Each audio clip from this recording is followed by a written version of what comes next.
Toto je mega ťažká krabica. Má 48 kg, vo vnútri sa nachádza vec, čo má 42 kg a za toto vás rozhodne kuriéri budú nenávidieť.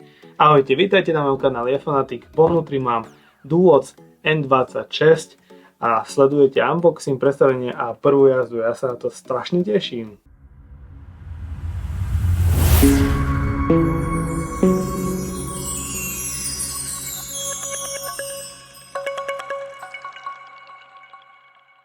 Všimol som si, že takmer 80% ľudí sledujúci tieto videá nemajú odber na môj YouTube kanál a tým prichádzajú o množstvo zaujímavého obsahu pri testoch a recenziách, ktoré robím. Tento kanál sa rozvíja len vďaka vašej podpore a ja budem nesmierne rád, ak ma podporíte odberom tu na YouTube a prípadne si zapnete aj zvonček, aby vám nič dôležité neuniklo. Za každý odber si dajte pivko na mňa.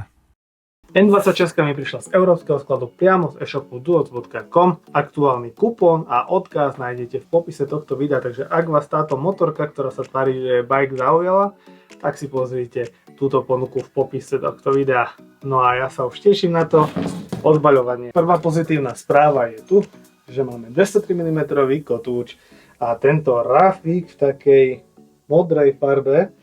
To je tiež niečo veľmi zaujímavé a som to ešte nevidel na bajkoch. OK.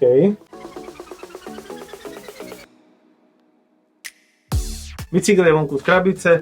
Ako prvou vecou začnem riadidlami a potom uchytením predného kolesa.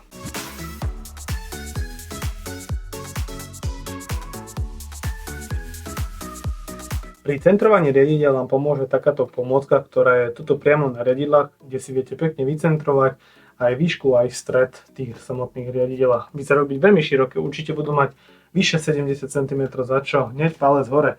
A veľmi zaujímavý veľký spínač je tu. OK, to sa mi hodne páči, ešte som taký nevidel. Dobre, a teraz inštalácia zadného kolesa.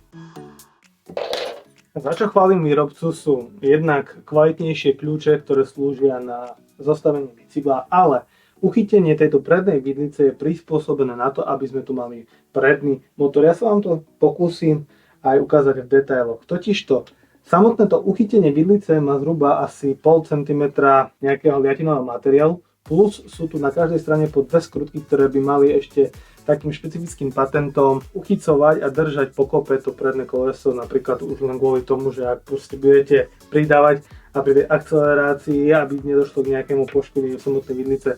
Táto palec hore, že je to takto urobené, pretože S26, aj keď je to dvojmotorák od Duocu, tak toto nemá. Možno, že novšia verzia áno, ale tú verziu, ktorú som minulý rok testoval, to nemala.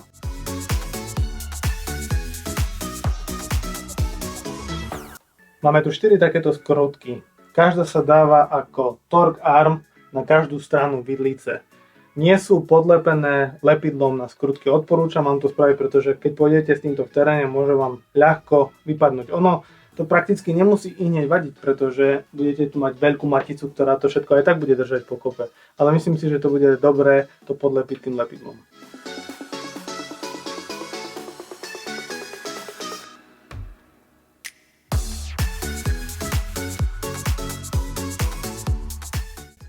Nakoľko manuál nie je veľmi jasný, tak sa uistite, že túto dovnútra dajte dve podložky a potom túto zaisťovaciu podložku a z vnútornej strany urobte to isté. Je možné, že sa vám bude trošku vidlica priečiť, pretože je ako keby dovnútra viac stiahnutá, takže trošičku na silu to budete musieť dať. Potom tu dáte tento torque arm, tak, ktorý priskrutkujete a potom dáte ešte maticu. A máme tu ešte takýto chromovo-vanádiový kľúč s veľkosťou 18, ktorým si dotiahnem predné koleso. Inak toto svetlo pracuje na 48V systéme a mňa teší to, že tu máme Dual plug konektor. To znamená, že ak sa mi to svetlo nebude páčiť, tak si ho budem môcť vymeniť za niečo iné kompatibilné na pracujúce na 48V systéme. Keďže sú tu 3 piny, tak odhadujem, že tu bude zároveň aj klakson a svetlo. Čiže nebude tu nočné a ďalkové svetlo, ale iba proste jedna fáza toho svetla. Ale je obrovské a mne sa veľmi páči. Určite sa to hodí tomuto bicyklu. Ešte ho správne zapojiť. Nech neurobíte chybu.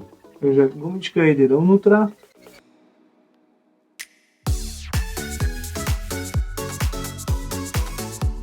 Tak a už mám nasadiť baterku a môžem sa ísť previesť. Teda, samozrejme, najskôr si pozriete základné a hlavné parametre tohto e-bajku.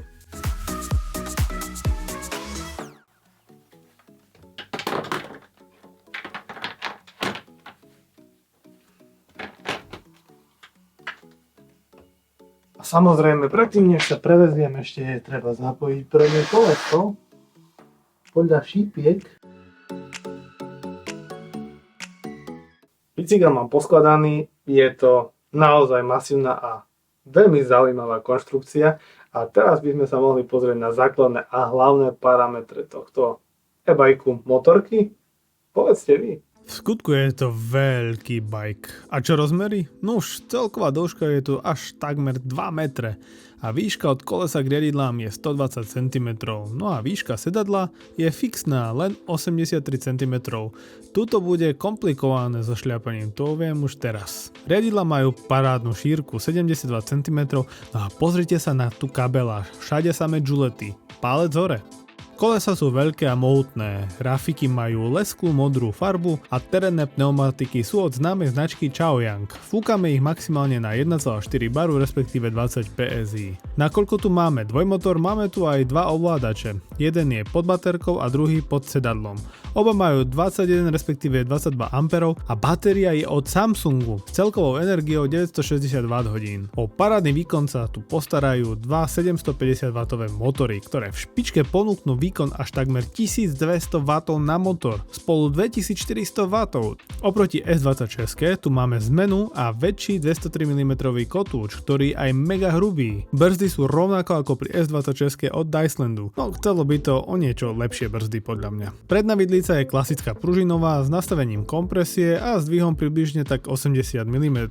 No a myslím, že svoju pozornosť si zaslúži aj uchytenie predného motora, ktoré je kvalitnejšie urobené ako pri S26 a celkovo je to mohutnejšie a pevnejšie. A pozrite sa ešte na druhú stranu, ako pekne vedie kábel motora popri vidlici až k ostatným káblom. Trošku som to síce musel upraviť, ale myslím, že takto by to malo byť. Ešte jedna malá rada do uška. Keď budete montovať svetlo, uistite sa, že držiak svetla je približne v tejto pozícii ako mám ja, aby samotný držiak nenarážal do batérie, ak budete manévrovať s bicyklom. Vzadu sa nachádza 160 mm pružinový tlmič s roztečom dier 160 mm a som zvedavý, ako to bude tlmiť tých mojich vyše 100 kg. Ale ten blatník mi tam nejako nesedí. Priestor medzi zadným svetlom a ním je veľmi malý a určite do toho budem narážať. Asi ho dám dole. V prípade prehadzovačky tu skoro všetci výrobcovia používajú Shimano Tourney 7 stupňovú prehadzovačku, ktorej sekunduje viac kolečko od Shimana s rozsahom pastorkov 14 až 28 zubov. Čo sa týka prevodníka, ten je neobyčajne malý na takýto bicykel s rozsahom len 46 zubov. Kokpitu dominuje obrovský farebný displej s perfektnou čitateľnosťou, s znázornenými voltami či podporou pripojenia cez Bluetooth na apku. Až by som zabudol spomenúť ten mohutný multifunkčný spínač, ktorý vôbec vidím použitý prvýkrát. Zvolené predné svetlo sa určite hodí N26, je mohutné a parádne sa vyníma. Lúč svetla vyrezáva približne do polovice priestoru, takže sa minimalizuje osvetlenie oproti idúcich. No a zadné svetlo je tak trochu nešťastné, zakryté alebo utopené pod veľkým zadným kolesom. Možno tomu pomôže dlhší tlmič. Uvidíme. No a čo váha? Výrobca na stránkach uvádza necelých 40 kg, čo na dvojmotorák a 26-palcový fatbike nie je zlé. No nakoľko tu máme dva motory, tak jeden ovládač sa nachádza pod baterkou, má 21, respektíve 22 A a ten druhý bude asi schovaný túto v tejto krabičke. Čiže máme tu 2x22 A, to bude celkom dosť výkonu, že?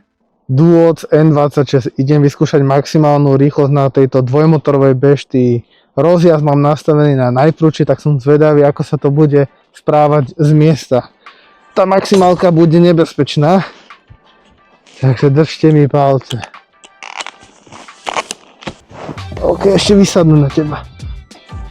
Dobre, rozjazd je pozvolný, to sa mi páči, pretože aspoň to minimalizuje nejaký problém, ak by nastal na okolskej vozovke alebo tak, ale ja už mám 40! Čože?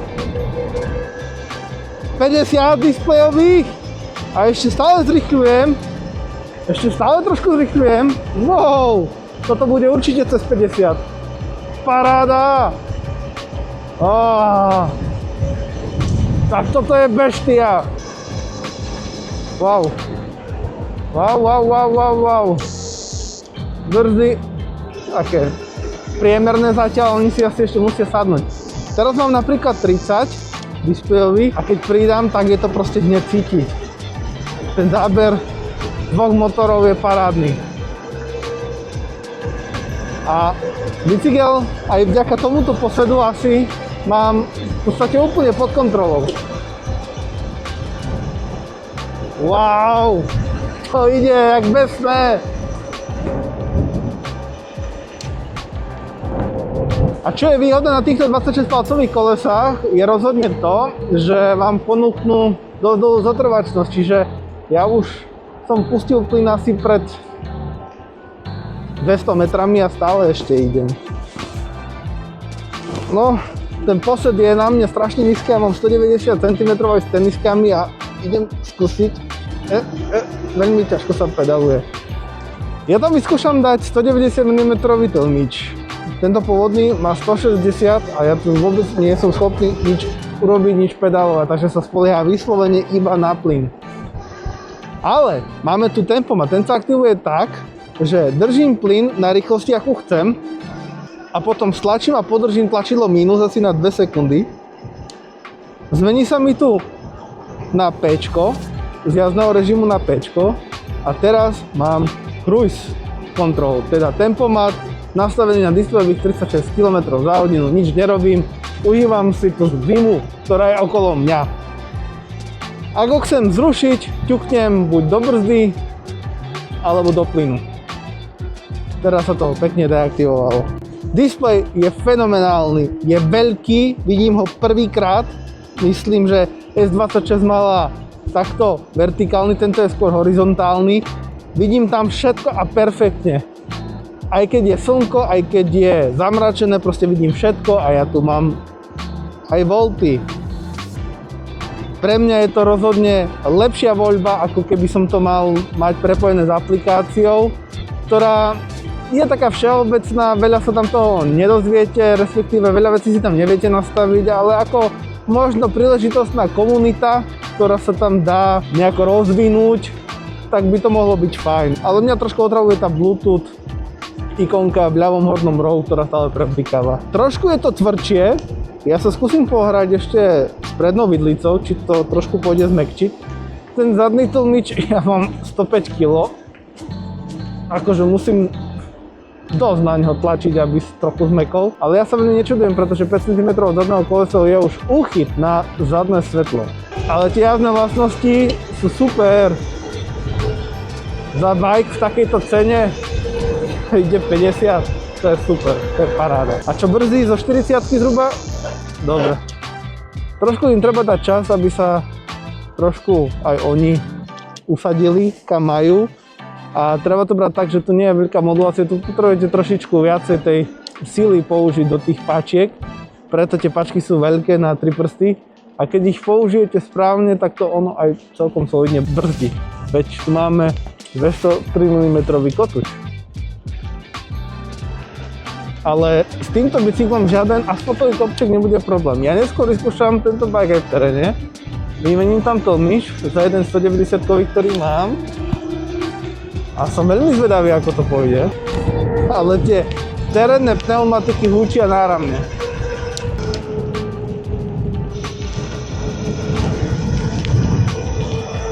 Úplne v pohode. Aj takto môžem ísť. Bez problémov.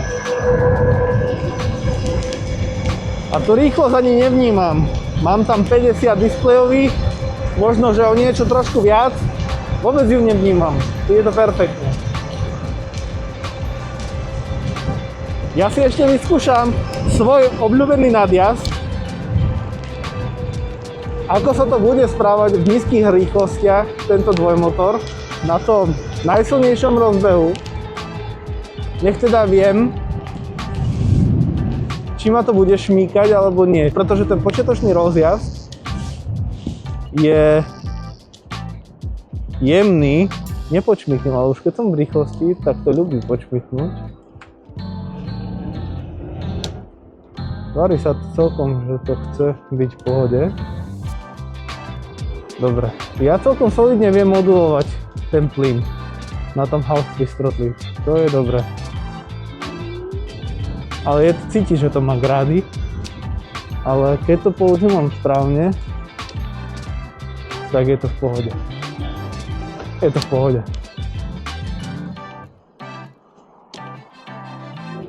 Áno, áno, je to v pohode. V tých nízkych rýchlostiach v zákrute treba si len trošičku zvyknúť a ono to proste bude v pohode. Páči sa mi to, ako je to vyladené. To sa mi páči. Je to relatívne dosť bezpečné.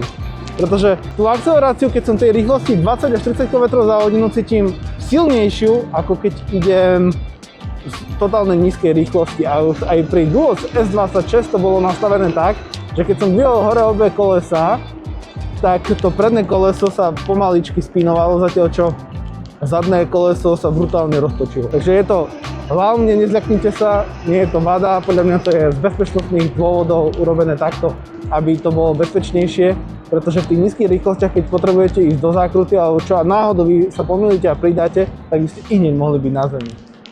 Tak to bola jízda, že? Brzdím. Presne na takýto terén. Tieto 26-palcové kolesa sú perfektné. Fú, to bola jazda, že? Tých 55 km/h ma prekvapilo úprimne, pretože som si myslel, že tá maximálka bude tých 50, ale tento bike to ťahá a pokiaľ by nemal obmedzenie, išlo by to aj cez 60 podľa mňa. Preventívne som ten zadný blatník dal dole, pretože s tým tlmičom, ktorý tu je, som sa fakt bál, že to bude narážať. A aj to narážalo, keď som sa bol úplne prvýkrát previesť. Dajte mi vedieť, čo si myslíte o tejto mojej prvej jazde z Duos N26. Čoskoro vás čaká kompletná recenzia, ukážem vám aj nastavenia, ako odblokovať tú maximálnu rýchlosť. Poviem vám všetko dobré a všetko zlé o tomto bajku a ja sa tu pokúsim vymeniť tento 160 mm tlmič za 190 mm tlmič. Očakávam, že by ten posed mohol byť podstatne vyššie a asi budem musieť tu trošičku urobiť aj nejaké nastavenie sedačky, aby som potom nepadal dole. Som zvedavý, že či to bude fungovať tak, ako si myslím. No a ak vás video zaujalo, budem rád, ak mu dáte like a určite, ak vás niečo konkrétne zaujíma na tomto bajku, zanechajte komentár pod týmto videom. Budem takisto rád za vašu spätnú väzbu. A ďakujem, že odoberáte môj kanál a odoberať ma takisto môžete aj na Instagrame a odporúčam vám sledovať aj veľkú facebookovú skupinu o elektrických kolobežkách, elektrických bicykloch a ďalších PVčkách, ktoré tam riešime. Vidíme sa už čoskoro pri recenzii na túto N26. Tak majte sa krásne, čaute.